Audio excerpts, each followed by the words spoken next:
तो हेलो दोस्तों, नमस्कार। मैं हूं बदन दुबे, स्वागत करती हूं अपने यूट्यूब चैनल पे आप सभी का। और मैं सुना रही हूँ लाचारी गीत। तो कैसे लगेगा कमेंट में जरूर बताना। कमेंट में बताते हो तभी पता चलता है, और इतना अच्छा कमेंट आता है उसके लिए आप लोग को दिल से थैंक यू।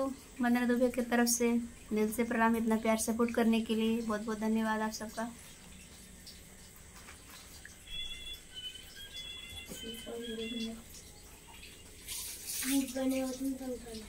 दिल्ली शहर अयला बेला, जहाँ लागे संतन के मेला। दिल्ली शहर अयला बेला, जहाँ लागे संतन के मेला। सोने की थाली में जेवना बनाए, सोने की थाली में जेवना परोसे। जेवई गुरु और चेला, जहाँ लागे संतन के मेला। जेवई गुरु और चेला, जहाँ लागे संतन के मेला। दिल्ली शहर अयला बेला, जहाँ लागे संतन के मेला।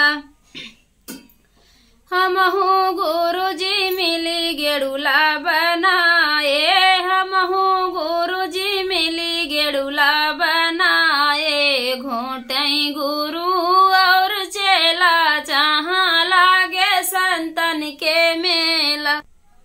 दिल्ली शहर अयला बेला, जहाँ लागे संतन के मेला।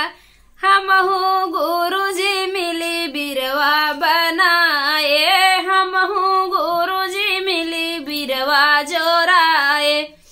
कूचई गुरु और चेला, जहाँ लागे संतन के मेला। कूचई गुरु और चेला, जहाँ लागे संतन के मेला। दिल्ली शहर अयला बेला, जहाँ लागे संतन के मेला। दिल्ली शहर अयला बेला, जहाँ लागे संतन के मेला।